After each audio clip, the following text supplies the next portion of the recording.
அம்மஜியே அப்பா ஒப்பிலா மணியே அன்பில் விளைந்த ஆரமுதே பொய்மையே பேசி பொழுதனை சுருக்கும் புழுத்தலையே நெந்தனுக்கு செம்மையே ஆஜ சிவபதம் அளித்த செல்வமே சிவபெருமானே எம்மையே உன்னை சிக்கன பிடித்தேன் இங்கு எழுந்து அருள்வதியினையே எல்லாம் வல்ல அம்மையப்பனாக விளங்கக்கூடிய ஸ்ரீ சொர்ணாம்பிகை அம்பா சமேத வீமீஸ்வர பெருமானுடைய திருவடிகளை வணங்கி உலகெங்கும் வாழக்கூடிய கோடான கோடி ஜீவராசிகளுக்கு அன்னையாக விளங்கக்கூடிய ஸ்ரீ ஸ்ரீ வாராகி அம்பாளுடைய மலரடிகளையும் வணங்கி என்னுடைய குருநாதரையும் வணங்கி அன்பார்ந்த குபேரன் டிவி யூடியூப் சேனல் நேயர்கள் அனைவருக்கும் உங்கள் ஸ்ரீ வாராகி ஈசனேசன் சுவாமிகளுடைய நல்லாசிகள் வாழ்த்துக்கள். அன்பு நேயர்களே, நாம் இப்பொழுது காண இருக்கின்ற தலைப்பு பிரம்மாண்ட ராகு, பிரமிக்க வைக்கும் கேது.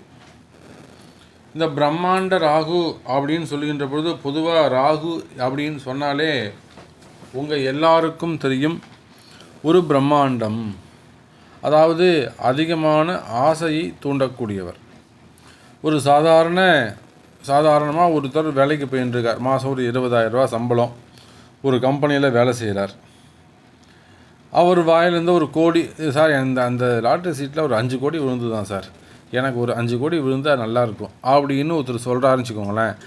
அங்கே ராகு வந்துட்டாருன்னு அர்த்தம். புரியுதுங்களா? ஒரு சாதாரண ஒரு பையன், ஒரு 30 வயசு 25 வயசு மதிக்கத்தைக்க ஒரு பையன், ஒரு 20,000 ரூபா சம்பளத்தில் நார்மலாக வேலை செய்கிறாரு. சார் அங்கே ஒரு 50 கோடி கிடந்தான் சார், எனக்கு ஒரு 50 கோடி கிடச்சா நல்லாயிருக்கும் சார் அப்படின்னு சொல்கிறாருன்னா அந்த பையன்கிட்ட ராகு உள்ளே வந்துட்டாருன்னு அர்த்தம். கோடின்னு எப்போ வருதோ அப்போவே வரும், உழுந்துரும் அப்படின்னு எப்போ நினைக்கிறானோ அதுதான் ஆசை. அப்போ பிரம்மாண்டங்கிறது என்னங்க, லட்சம் கிடையாது, 1000 கிடையாது, கோடி. பேச்சுவார்த்தைகள்லாம் பார்த்தீங்கன்னாக்கா கோடி, க்ரோர்ஸ், 150 கோடி, 250, 350, 1000, 5000 அந்த மாதிரி பெரிய அளவில் தான் இருக்கும். அதுக்கு தான் ராகுவுக்கு பிரம்மாண்டம்னு பேர். ஏன் ஒரு 1 லட்ச ரூபா விழுந்தால் ஒத்துக்க மாட்டாங்களா? ஏன் 10,000 ரூபா அதிர்ஷ்டமாக இருந்தால் வாங்கிக்க மாட்டாங்களா? அப்போது ஆசையை தூண்டக்கூடியவர் ராகு. இப்போ நான் ஒரு உதாரணத்துக்கு பணத்தை சுட்டி காட்டணும். இதுவே பதவி, அரசியலில் ஈடுபட்டிருக்கக்கூடியவர்களுக்கு பதவி அந்தஸ்து, உங்களுக்கு ஒரு வாரிய தலைவர் பதவி வாங்கி தரேன், அப்படி இல்லைனா உங்களுக்கு நான் ஒரு மினிஸ்டர் போஸ்டிங் வாங்கி தரேன், நீங்கள் ஒரு மினிஸ்டர் ஆகிடுவீங்க சார், சார் உங்களெலாம் எலிஜிபிள் இருக்குது சார், நீங்களா சீனியர் சார், அப்படி சொல்லி ஆசையை தூண்டாங்க. ராகு வந்துட்டாருன்னு அர்த்தம். புரியுதுங்களா? சார் நீங்களாம் மினிஸ்டர் ஆகிடுவீங்க சார், உங்களெலாம் என்ன எலிஜிபிள் இருக்குது, உங்களை கூப்பிட்டு கொடுப்பாங்க சார். அப்போ சொல்கிறது யார்? ராகு. ஆசையை தூண்டுறாரு, காதில் வாங்காதடா நீ அப்படின்னு நமக்கு நாமே சொல்லிக்கணும். அப்போ இதை போல தான் அது குடும்பத்துலையாக இருக்கலாம். டேய் இந்த பொண்ணு வேணாண்டா, இதை விட பெட்டர் பொண்ணு உங்களுக்கு கிடைக்கண்டா அப்படின்னு சொன்னால் பக்கத்தில் சொல்கிற ஆள் ராகு. இதுவே போகிறோன்னு சொன்னால் நீ கேது. அப்போது ராகு என்று சொல்லக்கூடியவர் யாருன்னு கேட்டிங்கனாக்கா, எதெல்லாம் நடக்காதோ அதை நடப்பதை போன்ற ஒரு ஆசையை தூண்டி, சார் இதெல்லாம் எனக்கு கிடைச்சா நான் பெரிய ஆள், அப்போ கிடைச்சிட்டா மாதிரி ஒரு பாவனையை உண்டு பண்ணி கடைசியில் ஏமாற்றி வைக்கக்கூடியவர் ராகு. ஆனால் ஒரு சில ஜாதகருக்கு, நல்லா கவனிக்கணும், ஆனால் ஒரு சில ஜாதகருக்கு அது உண்மையிலேயே நடந்துவிடும். அப்போ அவங்களுக்கு ராகு கொடுக்கக்கூடிய ராகு. அப்போ ஜாதகத்தில் இது கொடுக்கக்கூடிய ராகா அல்லது கெடுக்கக்கூடிய ராகா அப்படிங்கிறத முதல்ல அனலைஸ் பண்ணணும். உங்கள் ஜாதகத்தை எடுத்து அனலைஸ் பண்ணணும். உடனே எல்லோரும் ஜாதகத்தை எடுத்து கையில் வச்சுக்கோங்க, சரியா? என்னபடி ராகு எப்படி இருக்கார் அப்படிங்கிறத பார்த்துக்கோங்க. அப்போ இந்த ராகுவை கணிப்பது எந்த ஒரு ஜோதிடர் ராகுவை நல்ல ராகுவா கெட்ட ராகுவா அப்படின்னு கணிக்கிறாரோ, இந்த நாகங்களை யாரோ எந்த ஒரு கணிதர், எந்த ஒரு தெய்வஞன் சரியாக கணக்கீடு செய்கிறாரோ அவரே உயர்ந்தவர், அவரே சிறந்தவர். அவரால் மட்டுமே துல்லியமான பலன்களை சொல்ல முடியும். சரி, இப்போ ராகுன்னு ஒன்று சொல்லிடுறீங்களே சார், அதுக்கு ஆப்போசிட் 100 கிரகம் இருக்கணுமே, அந்த கிரகத்துக்கு சொல்லியா சார் நீங்கள்? கேது. இவர் என்னலாம், அதாவது 1000 கோடி 2000 கோடி அப்படின்னு ஆசையை தூண்டி அல்லது கொடுத்து அந்த 1000 கோடியை கொடுத்துட்டு போகும்போது ஒத்த ரூபாய் இல்லாமல் மொத்தத்தையும் பிடுங்கிக்கிட்டு போகக்கூடியவர் ராகு. 1000 கோடியை கொடுத்தா அவனுடைய மனநிலை எப்படி இருக்கும், அவனுடைய வாழ்க்கை எப்படி இருக்கும், வீடு வசதி வாய்ப்பு எல்லாத்தையும் கொடுத்துட்டு போகும்போது ₹1 இல்லாமல் மொத்தத்தையும் பிடுங்கிட்டு போனால் அது ராகு. 1000 கோடி வேணும்னு ஒருத்தன் சொல்லிட்டு இருக்கானா, போ எனக்கு பணமே வேணாம் அப்படின்னு வெறுக்க வச்சு, பணமே வானாம் எதுக்கு ஆசைப்பட்டானோ அது மேலே வெறுப்பு வந்ததுக்கப்புறம் கொடுக்கக்கூடியவர் கேது. அப்போ கொடுத்து கெடுக்கக்கூடியவர் ராகு, கெடுத்து கொடுக்கக்கூடியவர் கேது. அப்போது ராகுவை விட கேதுவே பலசாலி.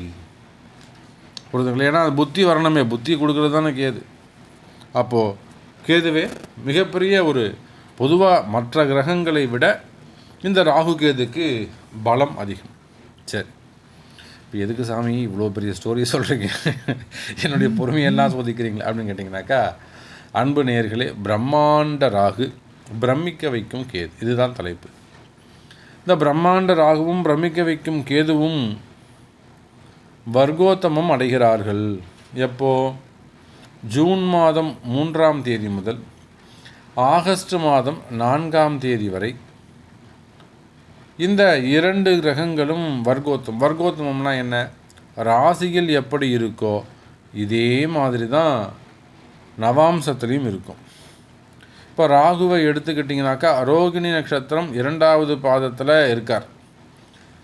அப்போது ரிஷபத்தில் இருப்பார். இப்போ ரிஷபத்தில் ராகு இருக்கார் ராசி கட்டத்தில். ஆகஸ்ட் 4ஆம் தேதி வரையிலும் பிறக்கின்ற எல்லா குழந்தைக்கும், இப்போ எத்தனை குழந்தை பிறக்கும் இந்த 60 நாட்களில் அப்படின்னு வச்சுக்கோங்களேன். இந்த ஜூன் மாதம் 3ஆம் தேதியிலேருந்து ஆகஸ்ட் மாதம் 4ஆம் தேதி வரையிலும் சுமாராக ஒரு 1,00,000 குழந்தை பிறக்கும்னு வச்சுக்கோங்களேன்.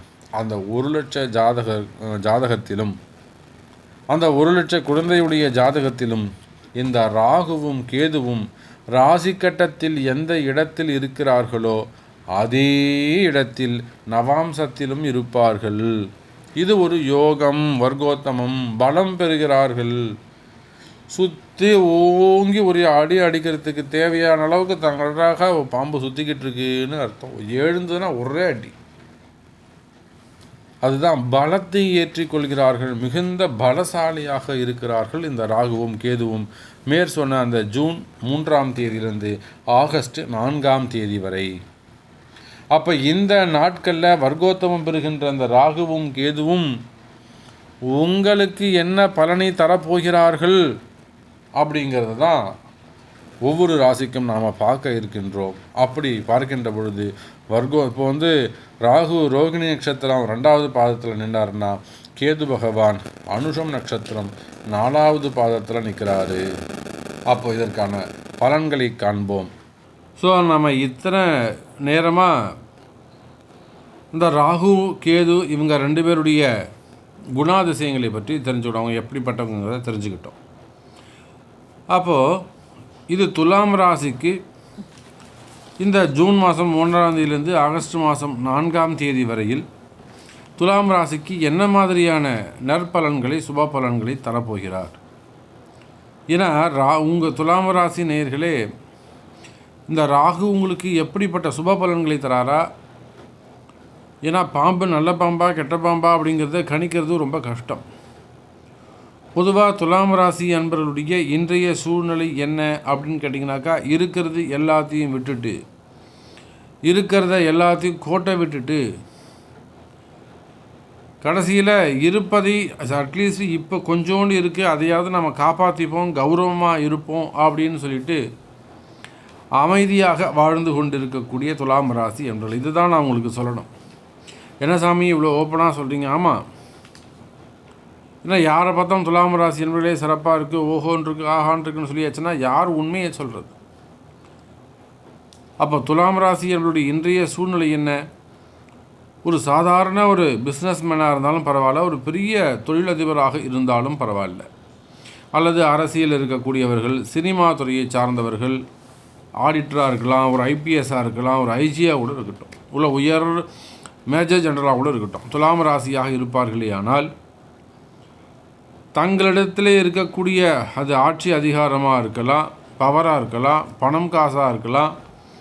அப்போது உங்களுக்கு எதை தெய்வம் கொடுத்ததோ, உங்களுக்கு எந்த ஒரு வாய்ப்பை சாமி கொடுத்ததோ, கிரகம் கொடுத்ததோ, அதையெல்லாம் லாஸ் பண்ணிவிட்டு ஏதோ கொஞ்சம் நஞ்சம் அந்த பேர் புகழ மிச்சம் பேலன்ஸ் வச்சுருக்கீங்க. இதுதான் இன்றைக்கி துலாம் ராசியுடைய நிலைமை. இதுக்கு காரணம் யார் அப்படின்னு கேட்டாக்கா இந்த ராகு. என்ன சாமி சொல்கிறீங்க, எங்கள் நிலைமைக்கு காரணம் இந்த ராகா? ஆமாம்.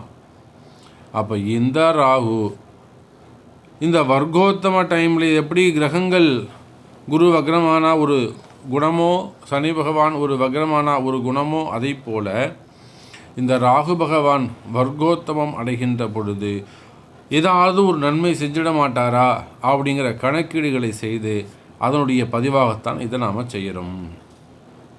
ஸோ துலாம் ராசி என்பவர்களே, உங்களுக்கு இருந்து வரக்கூடிய வம்பு வழக்குகள், ஃபஸ்ட்டு கேஸ், அது கோர்ட் கேஸாக இருக்கலாம், போலீஸ் கேஸாக இருக்கலாம், கம்ப்ளைண்ட்டாக இருக்கலாம், அல்லது நீங்கள் ஒரு அரசாங்க உத்தியோகம் துறை ரீதியான டிபார்ட்மெண்ட் சம்பந்தமான கேஸஸாக இருக்கலாம், அது மேல்முறையீடாக இருக்கலாம், அல்லது துலாம் ராசிக்கு என்ன இடம் சம்மந்தப்பட்டது, சொத்து சம்மந்தப்பட்டது, பூர்வீக சொத்து சம்மந்தப்பட்டது, அக்கா தங்கிங்க, அண்ணன் தம்பிங்க, ஃபேமிலி, பெற்றோர்கள், பிள்ளைகள் சம்மந்தப்பட்ட கேஸ். அதே போல் குறிப்பாக ஃபேமிலின்னு வரும்போது கணவன் மனைவி, அதே போல் டிவோர்ஸாக இருக்கட்டும், இது மாதிரி நிறைய விஷயங்கள். அதே போல் பணங்காசு கொடுக்கல் வாங்கல். பொதுவாக சுக்கிரனுடைய வீடுங்கிறதால் துலாம் ராசி என்பர்கள் முடிஞ்ச அளவுக்கு நியாயமாக நேர்மையாக நடந்துக்கணும்னு நினைக்கக்கூடியவர்கள் இந்த துலாம் ராசி என்பர்கள். அதுவே உங்களுக்கு வீக்னஸாக போயிடுது. அப்போ நீங்கள் ஒரு 10 ரூபா கடன் வாங்கியிருந்தால் அவன் 100 ரூபா கொடுத்ததா மிரட்டி அவன் ஒரு கேஸ் போட்டிருக்கலாம், ஏமாந்துட்டு வருது. அப்போ பேங்க் சம்மந்தப்பட்ட லோனாக இருக்கலாம், தொழில் சம்மந்தப்பட்ட கடன் சம்மந்தப்பட்ட லோன் கேசஸாக இருக்கலாம். அப்போ எங்கெங்கெல்லாம் இந்த துலாம் ராசி என்பர்கள் சிக்கலில் மாட்டிக்கிட்டு இருக்காங்களோ, என்னால் எந்த மாதிரியான சிக்கலில் இருக்காங்களோ அதற்கான தீர்வை கொடுக்கக்கூடியவர். நாங்கள் கேஸ் போட்டது யார், உங்களுக்கு தலகுனியை வச்சது யார், உங்களை கொண்டு போய் அங்கே நிற்க வச்சது யாருன்னு கேட்டார் ராகு. அப்போ இந்த கேஸ்லேருந்து உங்களுக்கு விடுதலையை வாங்கி தரப்போகிறது யார்? கேது. ஆகவே துலாம் ராசி அன்பர்களே, இந்த ராகு கேதுவுடைய வர்க்கோத்தமம் உங்களுக்கு நற்பலன்களை, சுப பலன்களை கொடுக்கும். ஏன்னா இங்கே நான் ராசி கட்டத்தில் என்ன மாதிரி டிகிரியில் இருக்கோ அதே மாதிரி தான் அங்கேயும் நவாம்சத்தில் அமைகிறாங்க. நவாம்சம் அம்சம் என்று சொன்னாலே அது ஒரு பாக்கியஸ்தானம். சாட்டே 9வது பாவம். அப்போ பாக்கியஸ்தானம். அதே போல் வேலை வாய்ப்புகளுக்காக வெளிநாடு போகிறதுக்காக காத்திருக்கக்கூடியவர்கள், விசா எடுத்துட்டேன் சாமி, எனக்கு ஃப்ளைட்லாம் லாக்டவுன் பண்ணிட்டாங்க, ஃப்ளைட்டு கிடையாது, இல்லை நான் டெஸ்ட்டெல்லாம் எடுத்துட்டேன், தடுப்பூசிலாம் கூட போட்டுட்டேன், சப்மிட் பண்ணிட்டேன், ஆனால் எனக்கு விசா கிடைக்கல, இந்த மாதிரி வேலையில் அதுக்காக நான் முதலீடு போட்டுட்டேன், அப்போ என்னுடைய பணம் அங்கே முடங்கி கிடக்குது, நான் தொழில் ஆரம்பித்தேன் சாமி, ஒரு மிஷின்லாம் வாங்கிட்டேன், புதுசாக ஆரம்பித்தேன், லாக்டவுன் வந்துடுது, போட்டது ஆரம்பித்தது அப்படியே கிடக்குது, இன்னும் நான் தொழிலே ஸ்டார்ட் பண்ணலை, ஆனால் என்னுடைய முதலீடுகள் அங்கே மாட்டினதால் நான் வெளியில் ரொட்டேஷன் வாங்கி இதை வாங்கி அங்கே கொடுத்து அதை வாங்கி இங்கே கொடுத்து சமாளித்து இன்றைக்கி கடன் தான் வளர்ச்சி அடைஞ்சது, தொழில் வளர்ச்சி அடையலை. இதெல்லாம் உண்மையா இல்லையா துலாம் ராசி? நீங்கள் தான் சொல்லணும். அப்போது இந்த நன்மை எங்களுக்கு நடக்குமா சாமி? இந்த ராகு ஏதோ நன்மை நடக்கும்னு சொல்கிறீங்களே, கேது ஏதோ நன்மை நடக்குமேன்னு சொல்கிறீங்களே, கேது ஏதோ இந்த வம்பு வழக்குகளாக முடிச்சு வைப்பார்னு சொல்கிறீங்களே, இது எனக்கு நடக்குமா? பொதுவாக நாம் பார்த்துட்டு இருக்கக்கூடிய இந்த ராசி பலனாகப்பட்டது பொதுவான பலனாகும். அப்போ அது உங்களுக்கு பொருந்த வேண்டும் என்று சொன்னால் உங்களுடைய பிறப்பு ஜாதகத்தை அடிப்படையாக கொண்டு பார்க்கும்போது தான் உங்களுக்கு துல்லியமான பலன்களை சொல்ல முடியும். அப்போ இந்த ராகு கேதுடைய இந்த வர்க்கோர்த்தமம் துலாம் ராசிக்கு நன்மையை தர வேண்டும். ஸ்பெசிஃபிக்காக துலாம் ராசி அன்பர்களுக்காக ஒரு பரிகார பிராயச்சித்த ஹோமம் நடைபெறுகிறது. ஜூலை மாதம் அதை அடியின் செய்கிறோம். அப்போ எனக்கு இந்த நன்மை நடக்கணும் சாமி, அந்த கடன் பிரச்சனைக்கு என் கம்பெனிக்காக செய்து கொடுங்க சாமி, என் பையனுக்காக செஞ்சு கொடுங்க, வேலைக்காக செஞ்சு கொடுங்க, திருமணத்துக்காக செய்து கொடுங்க, குடும்ப பிரச்சனைக்காக செய்து கொடுங்க, கணவன் மனைவி ஒற்றுமைக்காக எங்கள் வீட்டுக்காரர் வர்ணசாமி. அப்போது துலாம் ராசிக்காக நன்மை நடக்க வேண்டும் என்பதற்காக இந்த பரிகார ஹோமம் நடைபெறுகிறது. இந்த நன்மை நடைபெற வேண்டும் என்று சொன்னால் இந்த ஹோமத்தில் நீங்கள் கலந்துக்கோங்க. உங்களுடைய பெயரை பதிவு செய்யுங்கள். உங்களுடைய பெயரை பதிவு செய்து அதுக்கான கட்டணத்தை செலுத்தி தாராளமாக ராகு கேதுடைய நற்பலன்களை அதாவது துலாம் ராசி என்பதில் இன்னொரு கூட ஒரு விஷயம் சொல்கிறேன். ஒரு திடீர் அதிர்ஷ்டம் கூட உங்களுக்கு ஏற்படலாம், வாய்ப்பு இருக்குது. திடீர் அதிர்ஷ்டங்கள் கூட, ஒரு மிராக்கள் கூட நடக்க வாய்ப்புகள் இருக்குது. நன்மை நடக்கட்டும் என்பதை சொல்லிக்கொண்டு, அன்பு நேயர்களே, நம்ம பதிவின் தொடக்கத்தில் சொன்னதைப் போல எல்லாம் வல்ல அன்னையாகிய வாராகி தேவிக்கு ஆலயம் கட்ட வேண்டும். அதற்காக இடம் தேடிக்கொண்டிருக்கிறோம். ஸோ யாருக்கு அந்த பாக்கியம் இருக்குது, யாருக்கு அன்னையுடைய உத்தரவு இருக்குன்றது தெரியல, பூர்வ புண்ணியம் யாருக்கு இருக்குன்றது தெரியல, அம்பாள் எங்கே போய் உட்கார போகிறாங்கன்றதும் தெரியல, எல்லாம் திரைமறைவாகவே உள்ளது. ஸோ உங்களுக்கு வாராகியுடைய உத்தரவு கிடைக்குமே ஆனால் உடனடியாக தொடர்பு கொள்ளுங்கள் என்பதை தெரிவித்துக்கொண்டு, நம்முடைய பெஸ்ட்டு சர்வீஸ்ன்னு பார்த்தீங்கன்னாக்கா ஜாதகம் எழுதுறது ப்ளஸ் துல்லியமான பலன் சொல்கிறது, அதோடு மட்டுமல்லாது ஆலய கும்பாபிஷேகங்கள் மற்றும் எல்லா விதமான வைபவங்கள், திருமண வைபவங்கள் எல்லாமே கைராசியான முறையில் செய்து தரப்படும். எல்லா விதமான பரிகார ஹோமங்கள், ஸோ அனைத்தும் கைராசியான முறையில் செய்து தரப்படும் என்பதை தெரிவித்துக்கொண்டு, மீண்டும் வேறு ஒரு அற்புதமான பதிவில் உங்களை சந்திக்கிறேன். ஜெய் வாராகி, ஜெய் வாராகி. ஸ்ரீ குபேரன் டிவியை பார்த்தமைக்கு நன்றிகள். மேலும் இது போன்ற தகவல்களை தெரிந்து கொள்ள ஸ்ரீ குபேரன் டிவியை சப்ஸ்கிரைப் செய்யுங்கள். மறக்காமல் பெல் ஐக்கானை கிளிக் செய்யுங்கள்.